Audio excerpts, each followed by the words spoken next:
Hello again, everyone. So I've added most of the water in the tank.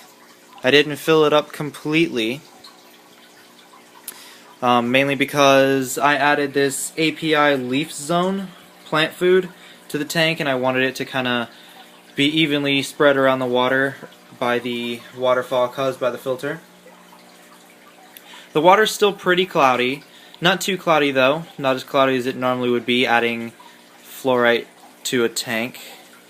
Tank is already established. I drained all of the water, added the fluorite, and filled it back up using a bowl so that way it wouldn't move the fluorite around too much and cause too much dust and cloudiness in the water. I'm hoping that this API Leaf Zone works out pretty well. I'm going to make these videos to kind of document how well the plants will do with this leaf zone.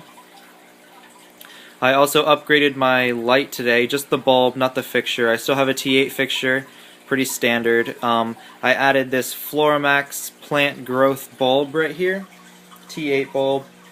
I'm hoping that this does really well. I know that it's not a T5, I understand that. I know it's not going to do as well as a T5 or any of that stuff, but I'm hoping that it gets the job done for what it is.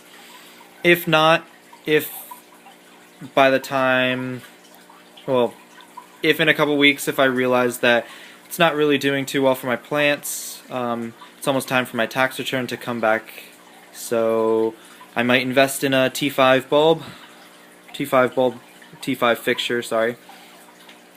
But hopefully this works out. Don't really feel like spending that much money on it, but if it comes down to it, maybe I will. So I'll go ahead and show you the plants that I've gotten here. I'm not really sure what all of them are, but I know this is Java Fern. This is kind of the highlight of my tank. As you can see, it's right in the middle. I love Java Fern. I've got 3 of them in here. There's one right here. There's also one right here. And then there's also one in this hole in the wood here. I just kind of stuck them on there, tried to wedge them into this crack here. Also wedged it in between 2 pieces of the wood here, and I just kind of stuck it in the hole. Luckily this big one, the root system down there was the perfect size to where it just fits snug in the hole. I'm hoping I don't have to tie it down, but if I do, if I notice that they're getting kind of loose, I'll just go back with maybe some thread and tie it down. The leaves are doing alright. They could be better. They're kind of brown in some areas. This one is probably the worst leaf that I have. I'm hoping that with this API Leaf Zone and being added to this water with the bulb, hopefully it does better and revives, but if not, I'll cut it off so that way the plant can focus energy on growing new leaves instead of wasting its energy on this one. But it's doing alright, not too big. This is the really big one. I bought this one this big, so seems to be doing pretty well. I liked it. I liked that it was so healthy at the store, so I bought it. There's also this one. Few brown spots on this one, kind of the tip here. Hopefully that goes away, revives itself after a while. I have red Ludwigia back here. Water's still pretty cloudy, so it's not going to be very easy to see it completely, but red Ludwigia, it's actually 3 bunches of it, but I kind of broke it up into several bunches trying to create like a forest thing over there. I'm not sure what this plant is. I know it's some sort of corkscrew leaf. As you can see, it kind of goes in a corkscrew. It's really cool. I've got 2 bunches of these. I bought 3 bunches, but kind of combined all 3 into 2. So it's doing alright. I cut off some of the leaves that were not looking so great, but this one's doing alright. I've also got another one on the other side of the tank here. this one. It's not as large. I've got Anubias right here on this driftwood.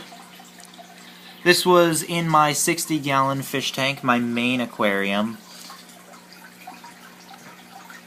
And I've had it in there for probably about 6 months now, and it was doing alright in the 60-gallon with no plant food and just standard T8 lights. And like I said, it was doing alright. Now I'm hoping that it thrives in this aquarium. I cut off some of the leaves that weren't looking so great, so that way once again the plant can focus its energy on creating new leaves. And hopefully it does well in here. It's a smaller tank, more light for this plant. The back over here in this corner, I have a... Sorry, my camera does not want to focus. There we go. I have a plant back here. I'm not really sure what it is. I bought it thinking it was water wisteria. Wisteria, sorry, I don't know how to say that. I bought it thinking that that was this, but it's not. And I'm not really sure what kind of plant this is, so if you guys know what kind of plant this is, maybe you can just tell me in the comments. Not really sure. It looks pretty, so I'm going to keep it in here. These back here, you can get a better view on the side over here. These, I'm not sure what these are either. However, I bought them knowing that they were highlight plants. I was told that they'd be okay, but I don't really feel like it's going to be okay in here. I feel like I have kind of on the low light, maybe the high side of low light. But we'll see how that goes. We've got a snail right there, which I'm alright with because I'm probably going to put a clown loach in here. I've got one in my little 10-gallon right now that I just purchased today. Well, sorry, I didn't purchase the 10-gallon today. I would never do that to a fish. I purchased the fish today and put him in my established 10-gallon tank. But I'm not really sure what this is either, so if you guys know what this one is, just let me know. I don't really feel like it's going to do too well in here. But like I said, if all these plants don't do too well, I might get a T5, maybe. But I understand that Anubias here and Java Fern are more of on the low light section of plants, so they're probably not going to do too well with a T5. So I guess we'll see if all the other plants do well, but these ones don't. Obviously not going to upgrade to a T5 just for them. But we'll see how everything goes. This leaf zone seems pretty good. It was recommended to me by a couple people. I have some C-Chem plant food and carbon dioxide supplement, I suppose, on the way. Should be getting that on Thursday, 2 days from now. And we'll see how the API leaf zone goes for the next couple weeks, and then if it's doing alright, I might finish out the bottle. If it's not doing as well, I'll switch over to the C-Chem for these plants. So stay tuned. Thank you for watching. I'll make more videos as the weeks go on, showing the development of my tank and the fish that I add to it. I'll make another video. I'm kind of just rambling about this tank right now. I'm really excited about it. Nice deep fluorite bed there, so for any intricate root systems. So I'm going to go ahead and fill up the rest of the water, and hopefully the cloudiness will go away within the next couple days. But yeah, so go ahead and, if you want, go ahead and like the video please, and I'll make more videos to come. Thanks for watching.